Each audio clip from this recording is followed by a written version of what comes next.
25 जनवरी 2025 प्रातः मुरली। ओम शांति। बाप दादा मधुबन। बाबा के मधुर महावाक्य। मीठे बच्चे, चुस्त स्टूडेंट बन अच्छे मार्क्स से पास होने का पुरुषार्थ करो। सुस्त स्टूडेंट नहीं बनना। सुस्त वो जिन्हें सारा दिन मित्र संबंधी याद आते हैं। प्रश्न, संगम युग पर सबसे तकदीरवान किसको कहेंगे? उत्तर, जिन्होंने अपना तन मन धन सब सफल किया है व कर रहे हैं, वो है तकदीरवान। कोई कोई तो बहुत मनहूस होते हैं, फिर समझा जाता है तकदीर में नहीं है। समझते नहीं कि बिना सामने खड़ा है, कुछ तो कर ले। तकदीरवान बच्चे समझते हैं बाप अभी सम्मुख आया है, हम अपना सब कुछ सफल कर ले। हिम्मत रख, अनेकों का भाग्य बनाने के निमित्त बन जाए। गीत तकदीर जगा कर आए हूँ। ओम शांति। ये तो तुम बच्चे तकदीर बना रहे हो। गीता में श्री कृष्ण का नाम डाल दिया है और कहते हैं, भगवानुवाच, मैं तुमको राजयोग सिखाता हूँ। आप कृष्ण भगवानुवाच तो है नहीं, ये श्री कृष्ण तो एम ऑब्जेक्ट है। फिर शिव भगवानुवाच की मैं तुमको राजाओं का राजा बनाता हूँ, तो पहले जरूर प्रिंस कृष्ण बनेंगे, बाकी कृष्ण भगवानुवाच नहीं है। कृष्ण तो तुम बच्चों की एम ऑब्जेक्ट है। ये पाठशाला है, भगवान पढ़ाते हैं, तुम सब प्रिंस प्रिंसेस बनते हो। बाप कहते हैं, बहुत जन्मों के अंत के भी अंत में मैं तुमको ये ज्ञान सुनाता हूँ, फिर सो श्री कृष्ण बनने लिए। इस पाठशाला का टीचर शिव बाबा है, श्री कृष्ण नहीं।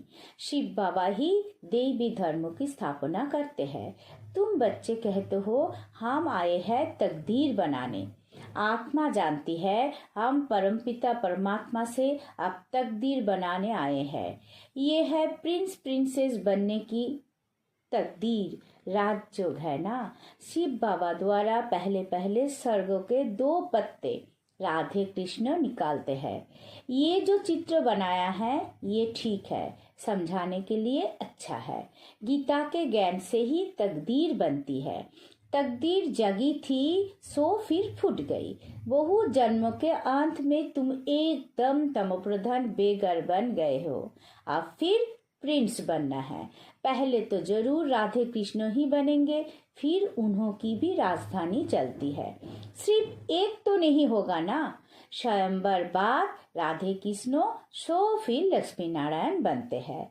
नर से प्रिंस व नारायण बनना एक ही बात है। तुम बच्चे जानते हो ये लक्ष्मी नारायण स्वर्ग के मालिक थे। जरूर संगम पर ही स्थापना हुई होगी, इसलिए संगम युग को पुरुषोत्तम युग कहा जाता है। आदि सनातन देवी देवता धर्म की स्थापना होती है, बाकी और सब धर्म विनाश हो जाएंगे। सत्य युग में बराबर एक ही धर्म था। वो हिस्ट्री ज्योग्राफी जरूर फिर से रिपीट होनी है। फिर से स्वर्ग की स्थापना होगी, जिसमें लक्ष्मी नारायण का राज्य था, परिस्थान था। अभी तो कब्रिस्तान है। सब काम चिता पर बैठ भस्म हो जाएंगे। सत्य युग में तुम महल आदि बनाएंगे। ऐसे नहीं कि नीचे से कोई सोने की द्वारिका व लंका निकाल आएगी। द्वारिका हो सकती है, लंका तो नहीं होगी। गोल्डन एज कहा जाता है राम राज्य को। सच्चा सोना जो था वो सब लूट गया। तुम समझाते हो भारत कितना धनवान था, अभी तो कंगाल है। कंगाल अक्षर लिखना कोई बुरी बात नहीं है। तुम समझा सकते हो सत्य युग में एक ही धर्म था, वहाँ और कोई धर्म हो नहीं सकता। कोई कहते हैं ये कैसे हो सकता, क्या सिर्फ देवता ही होंगे? अनेक मत मतांतर है, एक न मिले दूसरे से। कितना वंडर है, कितने एक्टर्स है। अभी स्वर्गों की स्थापना हो रही है, हम स्वर्गवासी बनते हैं। ये याद रहे तो सदा हर्षित मुख रहेंगे। तुम बच्चों को बहुत खुशी रहनी चाहिए। तुम्हारी एम ऑब्जेक्ट तो ऊंच है ना। हम मनुष्य से देवता स्वर्गवासी बनते हैं। ये भी तुम ब्राह्मण ही जानते हो कि स्वर्ग की स्थापना हो रही है। ये भी सदैव याद रहना चाहिए। परंतु माया घड़ी घड़ी भुला देती है। तकदीर में नहीं है तो सुधरते नहीं। झूठ बोलने की आदत आधा कल्प से पड़ी हुई है, वो निकलती नहीं। झूठ को भी खजाना समझ रखते हैं, छोड़ते ही नहीं। तो समझा जाता है इनकी तकदीर ऐसी है। बाप को याद नहीं करते। याद भी तब रहे जब पूरा ममत्व निकल जाए, सारी दुनिया से वैराग्य, मित्रों संबंधियों आदि को देखते हुए जैसे कि देखते ही नहीं। जानते हैं ये सब नागवासी कब्रिस्तान है, ये सब खत्म हो जाने हैं। अब हमको वापिस घर जाना है, इसलिए सुख धाम शांति धाम को ही याद करते हैं। हम कल स्वर्गवासी थे, राज्य करते थे, वो गवा दिए हैं, फिर हम राज्य लेते हैं। बच्चे समझते हैं भक्ति मार्ग में कितना माथा टेकना, पैसे बर्बाद करना होता है। चिल्लाते ही रहते, मिलता कुछ भी नहीं। आत्मा पुकारती है, बाबा आओ, सुखधाम ले चलो। सो भी जब अंत में बहुत दुख होता है तब याद करते हैं। तुम देखते हो अभी ये पुरानी दुनिया खत्म होनी है, अभी हमारा ये अंतिम जन्म है। इसमें हमको सारी नॉलेज मिली है, नॉलेज पूरी धारण करनी है। अर्थक्वेक आदि अचानक होती है ना। हिंदुस्तान पाकिस्तान के पार्टीशन में कितने मरे होंगे, तुम बच्चों को शुरू से लेकर अंत तक सब मालूम पड़ा है। बाकी जो रहा हुआ होगा वो भी मालूम पड़ता जाएगा। सिर्फ एक सोमनाथ का मंदिर सोने का नहीं होगा, और भी बहुतों के महल मंदिर आदि होंगे सोने के। फिर क्या होता है, कहाँ गुम हो जाते हैं? क्या अर्थक्वेक में ऐसे अंदर चले जाते हैं जो निकलते ही नहीं, अंदर सर जाते हैं? क्या होता है आगे चल तुमको पता पड़ जाएगा। कहते हैं सोने की द्वारिका चली गई, अभी तुम कहेंगे ड्रामा में वो नीचे चली गई, फिर चक्र फिरेगा तो ऊपर आएगी। सो भी फिर से बनानी होगी। ये चक्र बुद्धि में सिमरन करते बड़ी खुशी रहनी चाहिए। ये चित्र तो पॉकेट में रख देना चाहिए।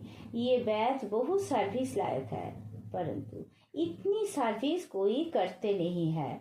तुम बच्चे ट्रेन में भी बहुत सर्विस कर सकते हो, परंतु कोई भी कभी समाचार लिखते नहीं है कि ट्रेन में क्या सर्विस की।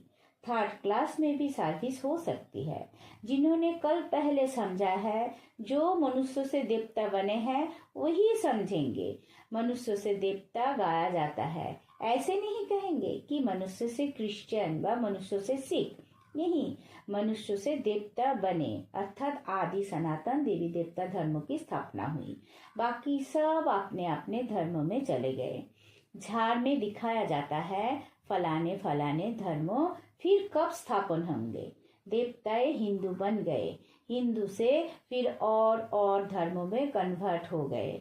वो भी बहुत निकले गए जो अपने श्रेष्ठ धर्म कर्मों को छोड़ दूसरे धर्मों में जाकर पड़े हैं, वो निकल आएंगे। पीछे थोड़ा समझेंगे प्रजा में आ जाएंगे। देवी देवता धर्म में सब थोड़ी ही आएंगे, सब अपने अपने सेक्शन में चले जाएंगे। तुम्हारी बुद्धि में ये सब बातें हैं। दुनिया में क्या क्या करते रहते हैं, अनाज के लिए कितना प्रबंध करते रखते हैं, बड़ी बड़ी मशीनें लगाते हैं, होता कुछ भी नहीं है। सृष्टि को तमोप्रधान बनना ही है, सीढ़ी नीचे उतरनी ही है। ड्रामा में जो नोद है वो होता रहता है।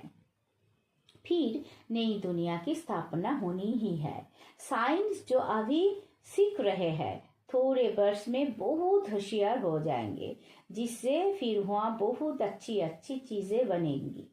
ये साइंस वहाँ सुख देने वाली होगी। यह सुख तो थोड़े है, दुख बहुत है। इस साइंस को निकलते कितने वर्ष हुए हैं? आगे तो ये बिजली गैस आदि कुछ नहीं था, अभी तो देखो क्या हो गया है। वहाँ तो फिर सीखे सिखाए चलेंगे, जल्दी जल्दी काम होता जाएगा। यहाँ भी देखो मकान कैसे बनते हैं, सब कुछ रेडी रहता है। कितनी मंजिल बनाते हैं। वहाँ ऐसे नहीं होगा, वहाँ तो सबको अपनी अपनी खेती होती है, टैक्स आदि कुछ नहीं पड़ेगा। वहाँ तो अथाह धन होता है, जमीन भी ढेर होती है, नदियाँ तो सब होंगी, बाकी नाले नहीं होंगे जो बाद में खोदे जाते हैं। बच्चों को अंदर में कितनी खुशी रहनी चाहिए। हमको डबल इंजन मिली हुई है, पहाड़ी पर ट्रेन को डबल इंजन मिलती है। तुम बच्चे भी अंगुली देते हो ना। तुम हो कितने थोड़े, तुम्हारी महिमा भी गाई हुई है। तुम जानते हो हम खुदाई खिदमतगर है, श्रीमत पर खिदमत सेवा कर रहे हैं। बाबा भी खिदमत करने आए हैं। एक धर्म की स्थापना अनेक धर्मों का विनाश करा देते हैं। थोड़ा आगे चलकर देखेंगे, बहुत हंगामे होंगे। अभी भी डर रहे हैं, कहा लड़कर बम्स ना चला ले। चिंगारी तो बहुत लगती रहती है, घड़ी घड़ी आपस में लड़ते रहते हैं। बच्चे जानते हैं पुरानी दुनिया खत्म होनी ही है, फिर हम अपने घर चले जाएंगे। अभी 84 का चक्र पूरा हुआ है, सब इकट्ठे चले जाएंगे। तुम्हारे में भी थोड़े हैं जिनको घड़ी घड़ी याद रहती है। ड्रामा अनुसार चुस्त और सुस्त दोनों ही प्रकार के स्टूडेंट है।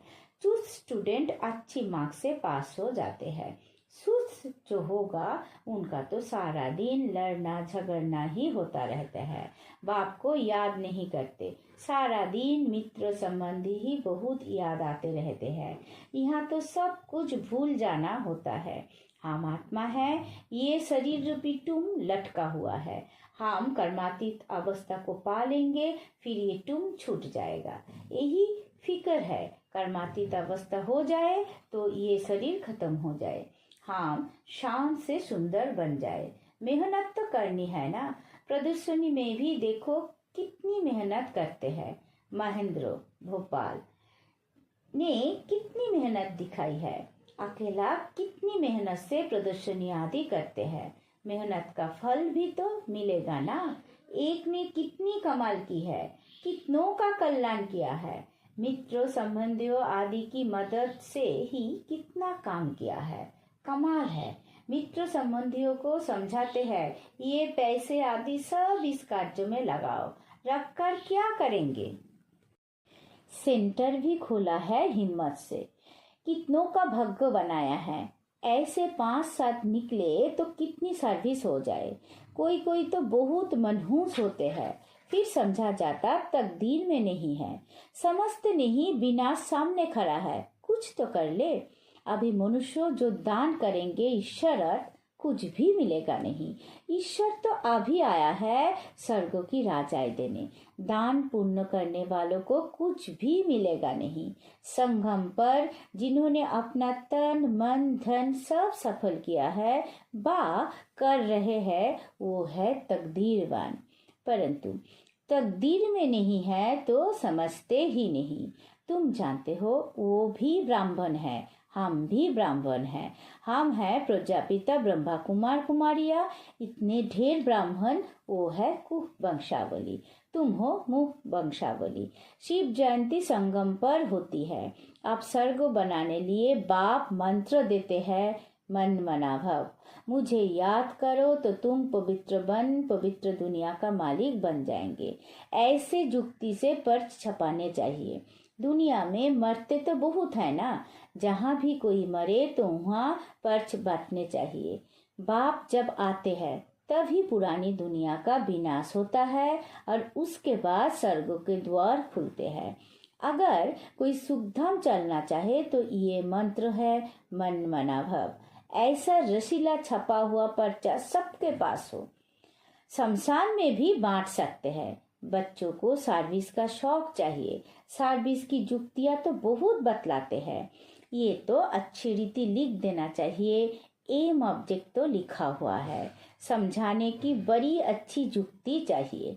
अच्छा मीठे मीठे सिक्की लदे बच्चों प्रति माता पिता बाप दादा का याद प्यार और गुड मॉर्निंग। रूहानी बाप की रूहानी बच्चों को नमस्ते। हम सब रूहानी बच्चों की रूहानी माता पिता बाप दादा को याद प्यार गुड मॉर्निंग नमस्ते नमस्ते नमस्ते। धारणा के लिए मुख्य सार। पहला पॉइंट, कर्मातीत अवस्था को प्राप्त करने के लिए इस शरीर रूपी टूम को भूल जाना है। एक बाप के सिवाय कोई मित्र संबंधी आदि याद ना है आए, ये मेहनत करना है। दूसरा, श्रीमत पर खुदाई खिदमतगार बनना है। तन मन धन सब सफल कर अपनी ऊंच तकदीर बनानी है। वरदान, कर्म भोग रूपी परिस्थिति की आकर्षण को भी समाप्त करने वाले संपूर्ण नष्ट मोहा भवो। अभी तक प्रकृति द्वारा बनी हुई परिस्थितियां अवस्था को अपनी तरफ कुछ न कुछ आकर्षित करती है।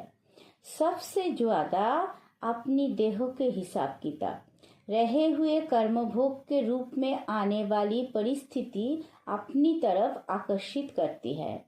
जब ये भी आकर्षण समाप्त हो जाए तब कहेंगे संपूर्ण नष्ट मोहा। कोई भी देह की व देह के दुनिया की परिस्थिति स्थिति को हिला नहीं सके। यही संपूर्ण स्टेज है। जब ऐसी स्टेज तक पहुंच जाएंगे तब सेकंड में अपने मास्टर सर्वशक्तिमान स्वरूप में सहज स्थित हो सकेंगे। स्लोगन, पवित्रता का व्रत सबसे श्रेष्ठ सत्यनारायण का व्रत है। इसमें ही अतीन्द्रिय सुख समाया हुआ है।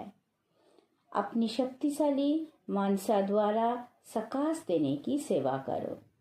मनसा सेवा बेहद की सेवा है। जितना आप मनसा से वाणी से स्वयं सैंपल बनेंगे तो सैंपल को देख करके स्वयं ही आकर्षित होंगे।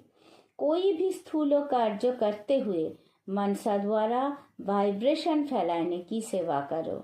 जैसे कोई बिजनेसमैन है तो सपने में भी अपना बिजनेस देखता है, ऐसे आपका काम है विश्व कल्याण करना। यही आपका ऑक्यूपेशन है। इस ऑक्यूपेशन को स्मृति में रख सदा सेवा में बिजी रहो। ओम शांति।